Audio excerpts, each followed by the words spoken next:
Bom dia, meus amigos. Alegria muito grande estar aqui de novo para a gente conversar sobre esse tema que está tão em evidência, né, nos últimos tempos, que é o tema das desigualdades sociais. E já de início eu queria pontuar uma coisa muito importante para a gente. Qual é a finalidade de cada um de nós a partir da nossa individualização enquanto espíritos pensantes, enquanto força da inteligência? Qual é a finalidade de cada um de nós? Alguém lembra? Alguém pensa qual é a finalidade? Qual é o motivo da nossa existência como espíritos? A evolução. A evolução. E qual é a finalidade que cada um de nós busca, seja nesta encarnação, seja em qualquer outra encarnação, seja na nossa vida de espíritos? O que nós mais queremos, o que nós mais prezamos? A nossa felicidade. Então, estamos encarnados enquanto espíritos num corpo de carne para atingirmos cada vez mais a evolução. E a nossa finalidade nesta encarnação, em qualquer outra encarnação e na nossa vida de espíritos, o nosso objetivo é alcançar a plena felicidade. Vou dar uma boa notícia e vou dar uma má notícia. A boa notícia é que cada um de nós, sem exceção, tá? Todos nós presentes aqui, cada um de nós, temos a certeza absoluta de que seremos felizes. Um dia nós seremos felizes. A má notícia é que muito tempo ainda precisaremos para alcançar esta felicidade suprema. Porque durante muitos e muitos e muitos séculos e milênios, necessitaremos, enquanto espíritos ainda imperfeitos, encarnar muitas vezes neste corpo pesado, esta vestimenta que cada vez mais vai se tornando etérea para nós à medida da nossa evolução, mas vamos demandar muito tempo ainda para alcançar essa felicidade suprema.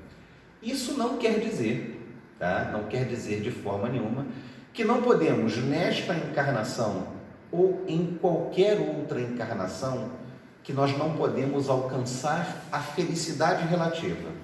E que felicidade relativa é essa? A certeza de que cumprimos com a nossa obrigação tomada no plano espiritual antes da nossa encarnação, de que cumpriremos essas obrigações e que cumpriremos as missões que nos foram dadas na chegada neste planeta. Então, para que possamos alcançar esta felicidade relativa, precisaremos cumprir as nossas obrigações a contento e precisaremos, acima de tudo, realizar a missão que cada um de nós recebeu nesta encarnação. E na qualidade de espíritas, nós muito pensamos o seguinte, né? Existem espíritos missionários e existem espíritos que estão aqui em provas e em expiações. Mas na realidade, meus amigos, esses conceitos eles não são estanques.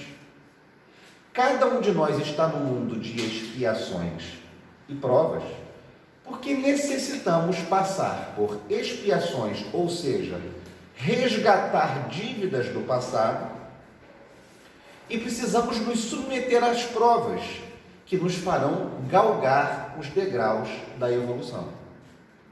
Mas isso não elimina o fato de que cada um de nós, mesmo estando no mundo de expiações e provas, mesmo nos submetendo às provas e expiações, isso não elimina o fato de que cada um de nós recebeu uma missão no momento da sua entrada neste planeta.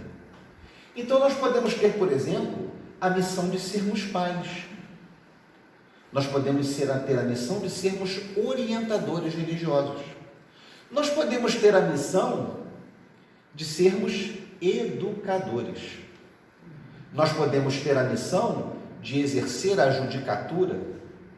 Nós podemos ter a missão de sermos médiuns. Então, o fato de sermos espíritos imperfeitos e que ainda precisamos nos submeter a expiações e provas, não elimina o fato de que cada um de nós está neste planeta exercendo também uma missão, exercendo obrigações importantes que foram tomadas por nós no momento da nossa entrada no corpo físico. E mesmo estando ainda no mundo de expiação e provas, mesmo estando ainda no mundo onde a nossa escala espiritual ainda está um pouquinho mais abaixo do que as grandes escalas desenvolvidas do espírito, ainda estamos naquele nível mais baixo, ainda não chegamos sequer talvez à metade da nossa caminhada de evolução. Mesmo sabendo de tudo isso, mesmo sabendo que nós estamos na escala mais baixa dos espíritos, cada um de nós recebeu uma missão ao entrar neste planeta.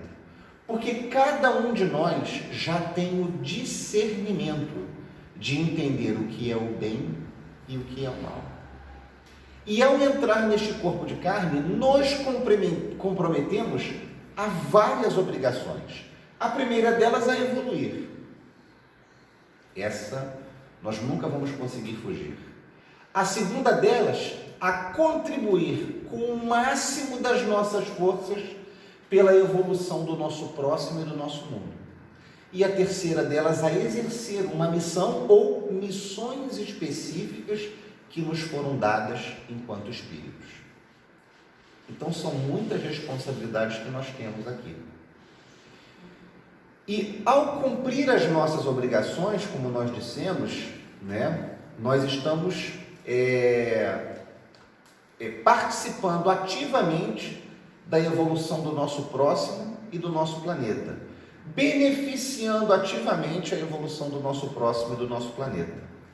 Ao descumprir as nossas obrigações, e muitas das nossas obrigações, infelizmente, nós ainda descumprimos, ao descumprir as nossas obrigações, entramos em litígio com a lei divina, a lei que prevê a evolução, a bondade, a justiça e o exercício pleno do amor e da caridade por todos nós. E ao entrar em litígio com essa lei divina, gera para nós a responsabilidade de repararmos as nossas faltas. Por isso também estamos em expiação.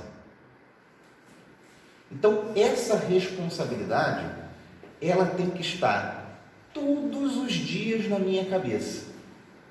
Para que vim a este planeta? Para evoluir. Qual a finalidade das minhas encarnações? Qual a finalidade última desta encarnação? Alcançar a suprema felicidade. O que devo fazer para isso? Cumprir minhas obrigações e exercer com louvor a missão que me foi dada. Por que a gente está falando tudo isso?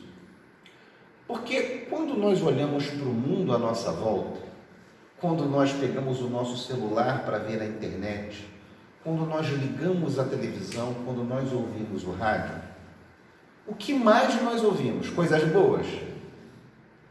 Infelizmente, o que a gente mais vê, ouve e lê é desgraça. Temos a impressão de que a barbárie habita sobre o nosso planeta. E mais do que isso, mais do que essa noção de que estamos num mundo onde a barbárie está suplantando os limites da bondade, nós começamos a observar o seguinte: um dos grandes motivos que levam o ser humano a viver como ele vive, a justificar as suas faltas, a apontar para o próximo o porquê do seu sofrimento, está na desigualdade que cada um de nós opera no campo social. É impressionante como há milênios o homem se digladia diariamente por conta de ocupar, em detrimento do seu próximo, uma posição social melhor. Desde que o homem das cavernas apareceu sobre este planeta, que existe quem é o dominante e quem é o dominado. Existe quem quer dominar e quem luta para não ser dominado. E quando alguém quer dominar e alguém luta para não ser dominado, o que isso gera? Briga, guerra, litígio, problema, dificuldade de convivência entre seres humanos. E há milênios, o homem está ocupando este planeta e sempre nessas lutas fratricidas para quem vai dominar o seu próximo. Isso é o que nós chamamos de desigualdade no campo social, desigualdade no campo da socialização, dificuldades que nós temos no campo da convivência uns com os outros, dificuldades que operamos no campo das relações sociais, tão necessárias para que possamos promover o nosso crescimento enquanto espíritos. O homem, e posso dizer o espírito, porque o homem nada mais é do que um espírito que toma um corpo, tá? A alma que toma um corpo. O homem tem a necessidade da relação social. Nenhum de nós, e isso a literatura espírita ela é vasta em nos dizer, já iniciando pelo Livro dos Espíritos, nenhum de nós conseguirá obter o campo da evolução vivendo sozinho. Tá? O eremita, segundo nos diz o Livro dos Espíritos, é o egoísta em potencial, porque ele sequer estabelece com o seu próximo a relação para que possam, através desse campo vibracional conjunto, chegar a um denominador comum quanto às suas vidas. Então o eremita ele é o egoísta em potencial. O homem, o espírito, ele necessita das relações sociais para a sua evolução e para a sua melhora. Sem as lutas que nós travamos no campo da família, sem a luta que nós travamos no campo das relações de trabalho, sem a luta que nós travamos na relação das casas religiosas, com os nossos vizinhos, com as pessoas que conosco convivem, sem exercermos essa relação, a nossa evolução não será possível. Precisamos do outro, precisamos do próximo, porque precisamos, para atingir essa felicidade última, praticar o amor. E ninguém pratica o amor sozinho, porque o amor sozinho é o amor próprio, que nós conhecemos como egoísmo. Todos precisamos nos amar, mas precisamos amar o próximo como amamos a nós mesmos. É necessário, então, de suma necessidade, que travemos as relações sociais para a nossa melhora enquanto espíritos, para a nossa melhora enquanto seres humanos. Infelizmente, nós vivemos numa luta terrível na sociedade atual. E eu não sei se é porque está chegando para nós um mundo de regeneração, que nós estamos enfrentando atualmente, não é em São Gonçalo, não é no estado do Rio de Janeiro, não é no Brasil, não é na América do Sul, mas no mundo inteiro. Nós estamos enfrentando no mundo inteiro uma polarização de sentimentos. Tá? E é impressionante, porque com essa polarização dos sentimentos, a criação desse maniqueísmo, que ou você está comigo ou você está necessariamente contra mim.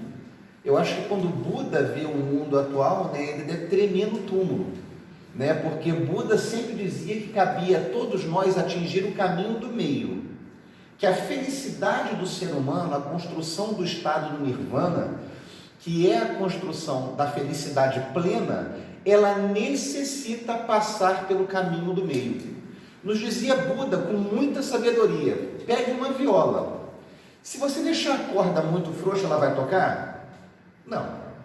Se você deixar a corda muito apertada, o que vai acontecer com ela? Vai arrebentar.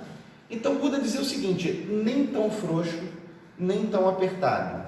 O caminho tem que ser o caminho do meio, o caminho do equilíbrio. O reto equilíbrio dito por Buda é que nos conduz à felicidade. Mas isso não é novidade para nenhum de nós, né? Então, por que a nossa sociedade caminha cada vez mais para essa polarização, para essa discussão entre extremos? Por que isso está acontecendo quando o nosso mundo tem uma evolução tão grande do ponto de vista tecnológico, tem uma evolução tão grande do ponto de vista das relações sociais, do entendimento do que sejam as relações sociais? A filosofia, ela tem vários matizes que nos permitem escolher a melhor forma de nós vivermos e de entendermos onde nós estamos vivendo. A psicologia está avançadíssima, com teses humanistas, realistas, de TCC, da psicanálise. Então, assim, a psicologia está bastante avançada no entendimento da psique, no entendimento do inconsciente humano.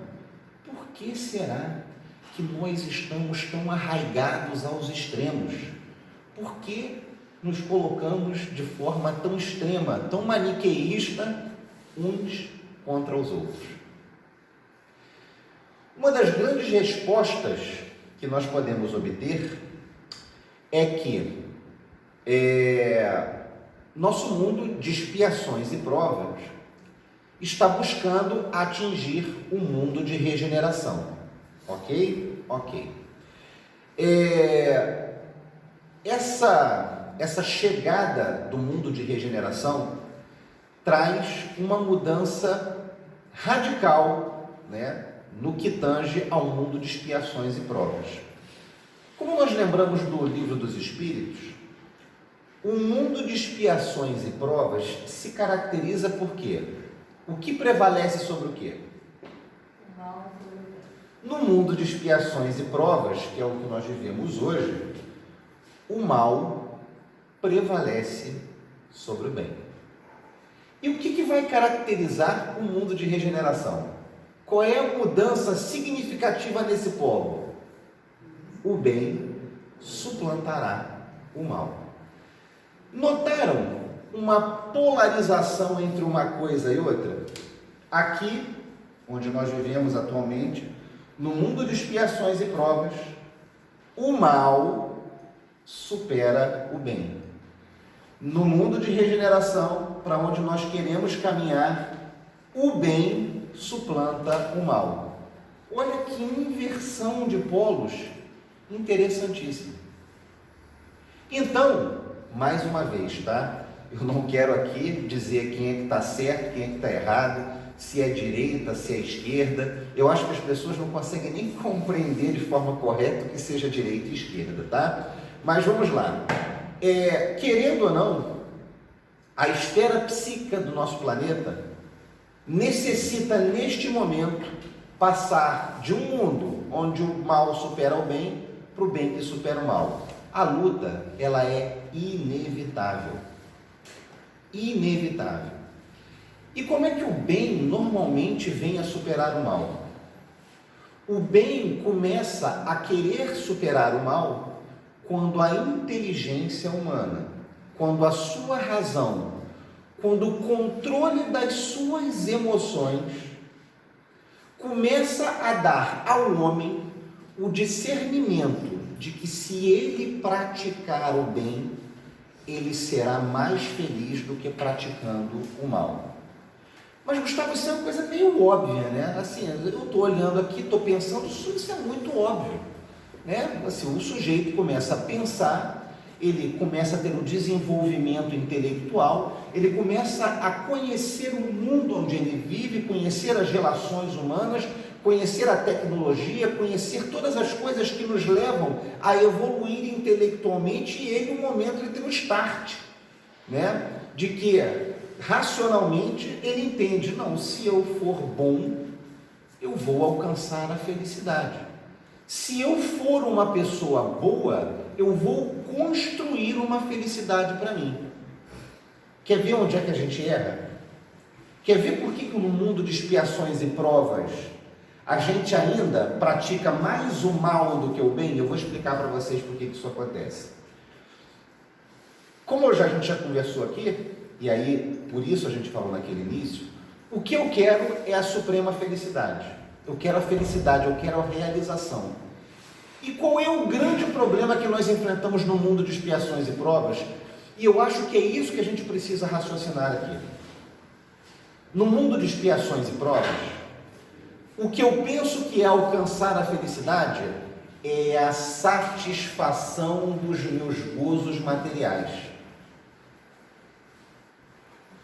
Ao ter aqui a vontade de satisfazer as minhas necessidades materiais,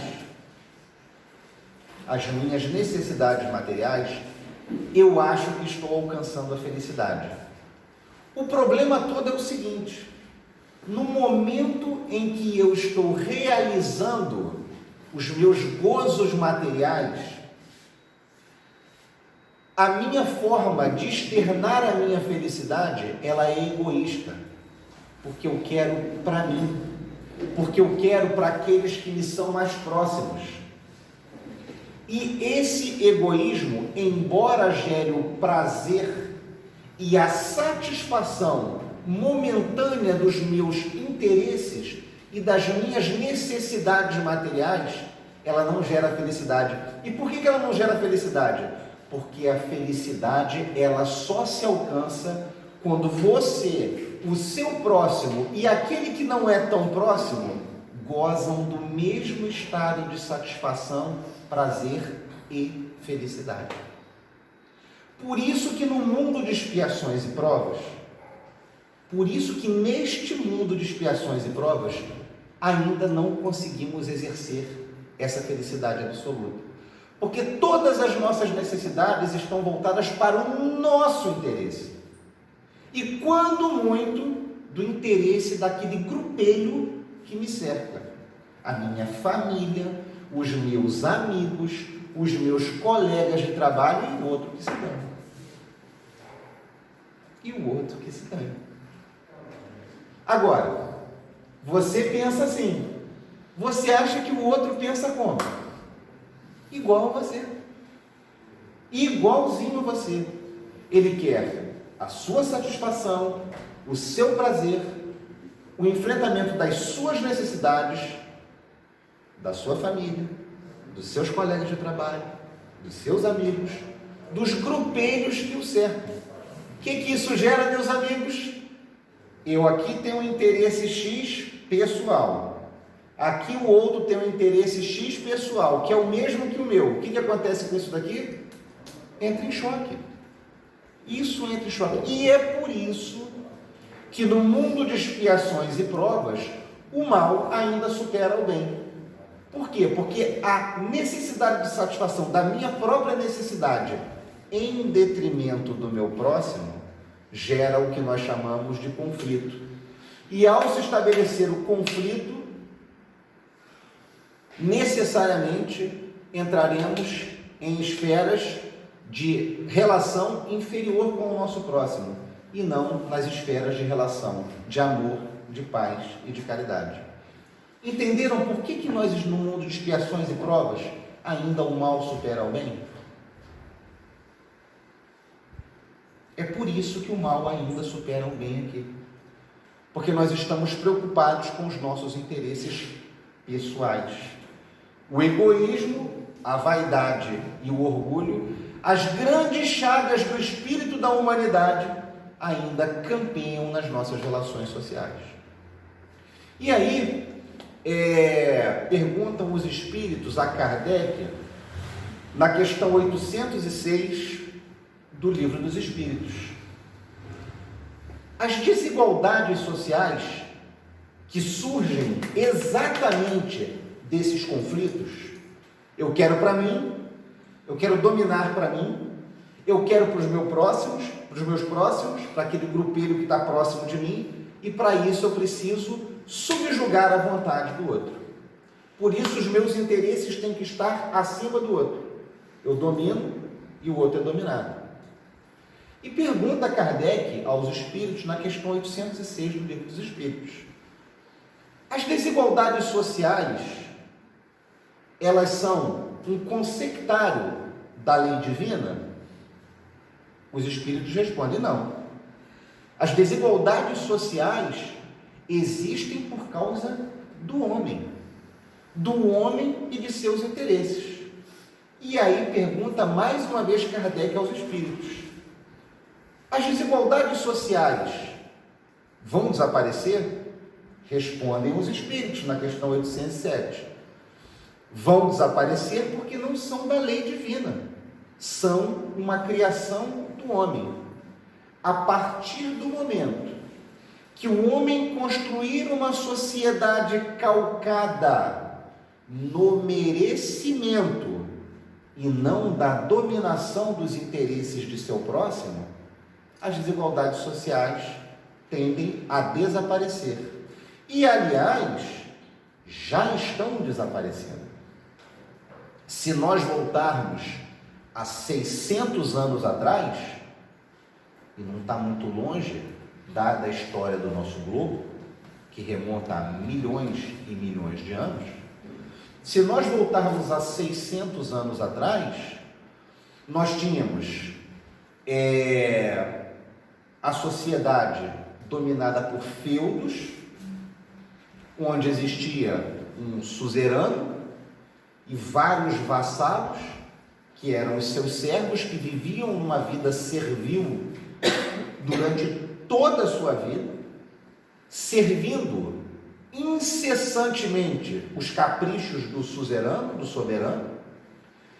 Existia há pouquíssimo tempo atrás, gente, parece brincadeira, né?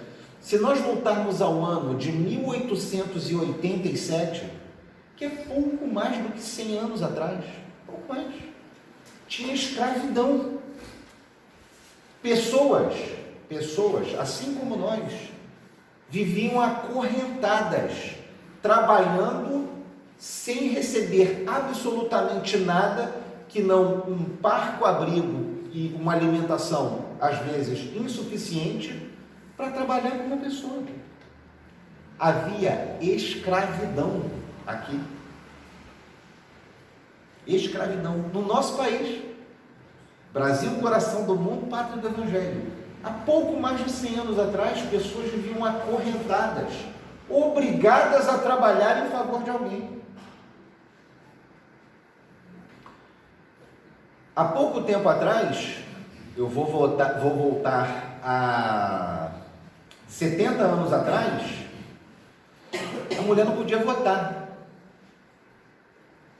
Imaginou isso? A mulher não podia votar. A mulher não podia ter patrimônio sem autorização do marido. Vocês imaginam uma coisa dessa? A mulher não podia ter patrimônio sem autorização do marido. Se o marido não quisesse que a mulher tivesse conta em banco, ela não podia ter. Olha o mundo. E esse mundo, obviamente, ele vai evoluindo, né? Embora a gente ache que esteja vivendo com a barbárie campeando aqui no nosso planeta, as coisas estão evoluindo, as coisas estão melhorando, né? E nós observamos que as coisas estão melhorando, né? Quando, por exemplo, nesta semana, onde nós tivemos, para alguns sim, para outros não, a maior onda de frio da história do Brasil, que parece que aconteceu esse ano, pelo menos eu estou sentindo na pele, eu estou achando que está frio mesmo, né? O meu sócio está em Gramado, e estava nevando em Gramado na última quinta-feira. Então nós estamos passando aqui a maior onda de frio, alguns dizem a maior onda de frio da história do Brasil, né? E frio, pandemia, pessoas na rua, pessoas passando necessidade, pessoas passando fome, né? Necessidade mesmo, necessidade de víveres, necessidade de coisas materiais, necessidade de cobertor, necessidade de roupa, né? E aí a gente observa vários movimentos, né? E nesse ponto a internet, as redes sociais, elas são ótimas, né? Embora eu tenha batido bastante nas redes sociais na última vez que estive aqui, né? Mas nesse ponto as redes sociais, elas são ótimas. Várias pessoas se mobilizando para levar cobertor, comida e bebida quente para quem precisa. E a gente fica muito feliz, né? Porque na última quinta-feira eu saí tarde do trabalho, tinha que fazer um monte de coisa lá, entregar trabalho de faculdade e tudo mais. Eu estava saindo do trabalho, passei de carro, né? Um frio miserável na última quinta-feira. Aí passei ali pela entrada da Amaral Peixoto, vários carros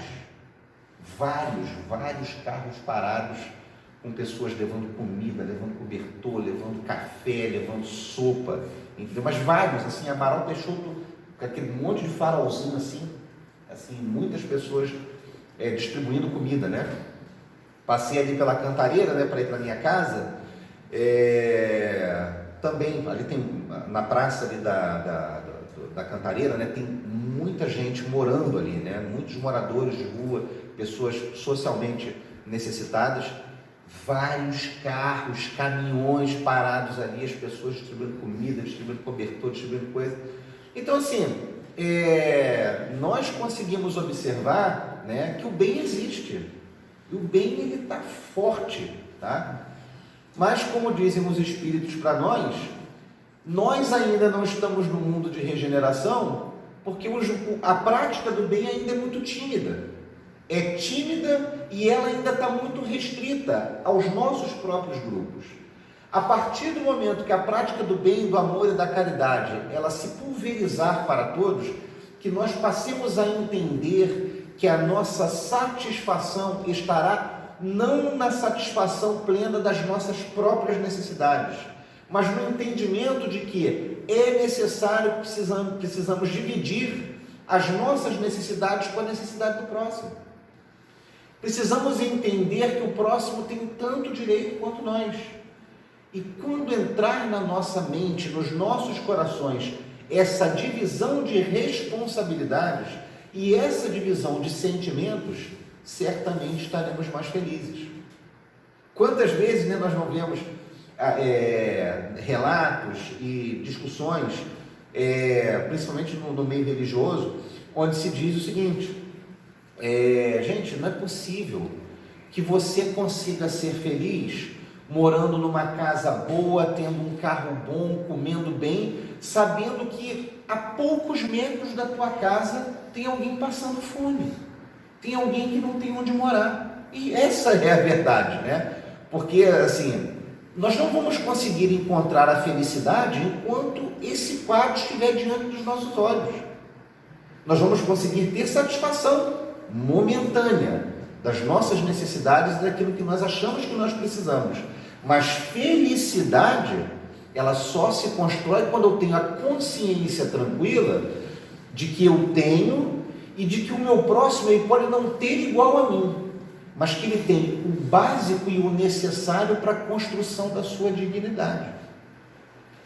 E essa é a grande briga que nós temos hoje, né? A construção que nós temos hoje das brigas sociais estão que nós buscamos a nossa satisfação e esquecemos a necessidade do nosso próximo.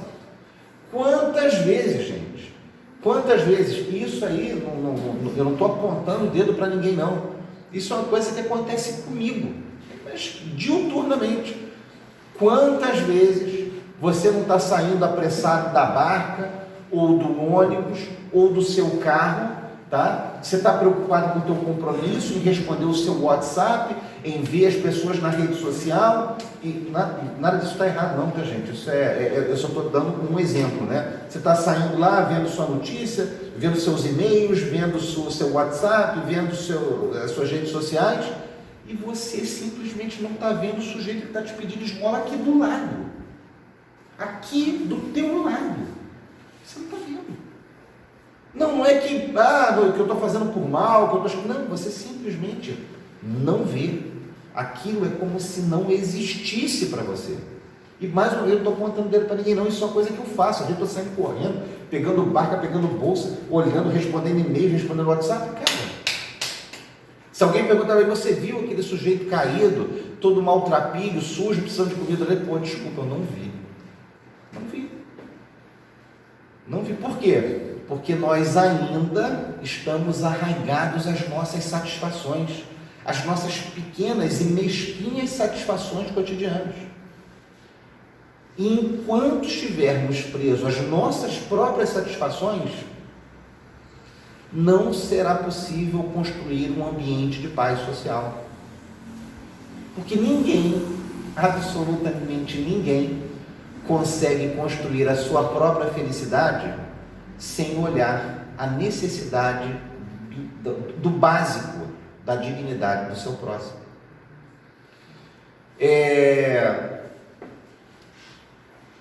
No gesto aqui alguns minutos ainda, muito nós vemos hoje, aliás isso já de algum tempo, né? E isso mais ou menos aconteceu a partir da Revolução Industrial na Inglaterra, se perpetuou com a difusão das ideias socialistas por Karl Marx e Engels no final do século XIX, e isso vem nos perseguindo até os dias de hoje, né? E nós vivemos numa guerra. Uma dessas polarizações é essa guerra que nós vivemos aqui, tá? O que é mais importante? O que vai causar a construção de uma felicidade social? O que vai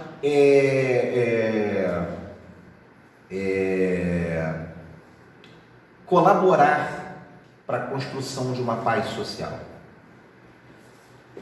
Deixar cada um fazer o que quer do ponto de vista econômico, financeiro,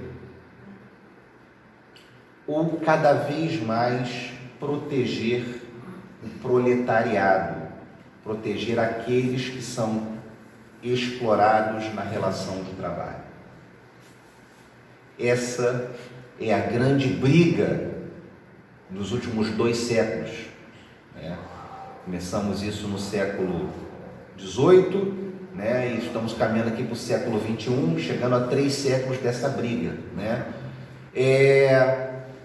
Deixar cada um ter o que quiser, da forma que quiser, dominar da forma que quiser, ou proteger cada vez mais aquele que trabalha para quem produz o que quiser, né? E eu confesso para vocês que essa sempre foi uma questão para mim, né? O que é melhor, o capitalismo ou o socialismo?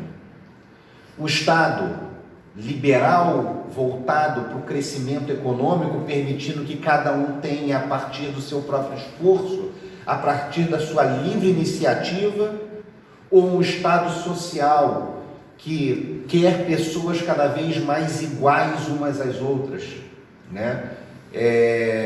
Eu lembro daquele livro A Utopia, né? Onde todas as casas eram iguais, e a grande crítica que se tinha do livro da Utopia dizia o seguinte: nossa, mas isso deve ser realmente, do ponto de vista de visão, uma coisa extremamente que causa assim uma depressão, né? Saber que todas as pessoas são rigorosamente iguais, do mesmo jeito, as casas são do mesmo jeito. E um pouco da ideia do socialismo é isso. É claro que o socialismo e o capitalismo são muito mais do que eu estou falando agora, mas em ideias gerais, o que é melhor? Um Estado capitalista ou um Estado socialista, né? E a gente vive nessa briga o tempo todo. Aqui, eu sou de esquerda, eu sou de direita, eu sou liberal, quero um Estado social, né? E aí, isso é uma coisa que eu confesso a vocês, me atravessa demais, né? Eu sempre pensando, gente, o que será melhor para a sociedade? E aí, eu busquei na literatura espírita, né? O que os espíritos, né, entendem ser melhor para a construção da nossa sociedade. Tem um livrinho, né, que eu sei que tem gente que não gosta, eu sei que pode ser polêmico em algumas coisas, em especial quando a gente fala de almas gêmeas, né, que é o que mais se tira como polêmica do livro, um livro maravilhoso, e a única coisa que se tira, não, esse livro não é meio subversivo porque fala de almas gêmeas e tudo mais, Emmanuel diz que existem almas gêmeas, Kardec diz que não no Livro dos Espíritos e tudo mais, mas assim, independente de qualquer coisa, esse livro eu considero uma grande obra e uma obra de grande entendimento para a nossa encarnação nesse planeta. O nome desse livro é O Consolador, tá? Um livro é um clássico, né? É psicografado por Chico Xavier, da Lavra de Emmanuel. E O Consolador, o Livro dos Espíritos é um livro muito completo, né? Fala sobre todas as coisas, mas eu diria que O Consolador seria uma espécie de Livro dos Espíritos do século XX, onde ele vai nas entradas, né? aquelas caixas que ficaram um pouco vazias, porque o mundo ainda não tinha atingido o desenvolvimento pleno de ciências sociais e tudo mais. Então o Livro dos Espíritos continua na sua completude, mas o Consolador vai nas pequenas relações de ciência, de filosofia, de sociologia e tudo mais. E aí pergunta-se para Emmanuel, como combater esse fenômeno das desigualdades sociais? E Emmanuel, né, assim, com uma precisão muito grande, ele aponta o seguinte: não existe e nem pode existir uma sociedade onde todas as pessoas sejam iguais, porque nós temos capacidades diferentes, nós temos potencialidades distintas e nós temos graus de desenvolvimento distintos uns entre os outros. Então que necessariamente não é possível a igualdade absoluta. E isso porque é necessário que se estabeleça o fenômeno mais importante da lei da reencarnação, que é permitir, através da desigualdade, que nos tornemos mais fraternos e mais humanos. Então, assim, não é possível a igualdade absoluta. Emmanuel nos diz outra coisa muito importante, dizendo que a expressão do que quer o socialismo é uma expressão muito digna, mas que ela, quando ela vai para o extremismo, para aquele extremismo de que todo mundo tem que ser igual, daquele mesmo jeitinho, usar a mesma casa, ganhar o mesmo salário, a mesma coisa, isso é quase uma coisa idiota, porque as pessoas têm potencialidades, capacidades distintas. Então, assim, a ideia do socialismo de permitir a cada uma das pessoas ter o máximo possível, estar o máximo possível perto umas das outras, de ganhos, de casas, de um estado social, é ótima. Mas quando ela começa a cair no extremismo, ela vira uma coisa inócua, vira uma coisa que se perde.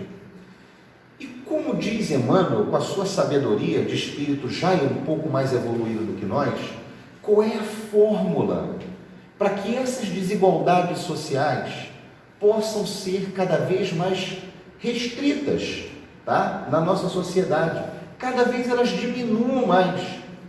Diz-nos Emmanuel o seguinte: a partir do momento que os donos dos meios de produção entenderem que aqueles bens são empréstimos feitos por Deus para a nossa passagem por esse planeta, e que na próxima encarnação eles podem estar exatamente do outro lado, eles vão deixar de utilizar o defeito da avareza, que aquilo que é colocado em suas mãos, que é o controle dos meios de produção, é para que o mundo possa produzir, e não com avareza para ele, para que ele possa ter a soma do necessário para construir um futuro melhor para si e para a sua família, mas também permitir a construção desse mesmo futuro para todas as pessoas que estão abaixo dele.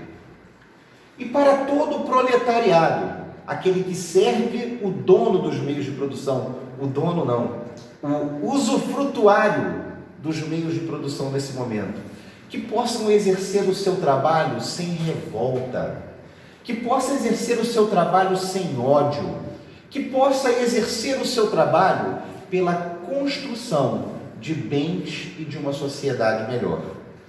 Quando nós tivermos donos de meios de produção, que são usufrutuários provisórios dos bens que Deus nos dá, que não sejam ligados à avareza, e trabalhadores que não estejam preocupados em construir relações de ódio no seu trabalho, casaremos as necessidades de uns com os outros.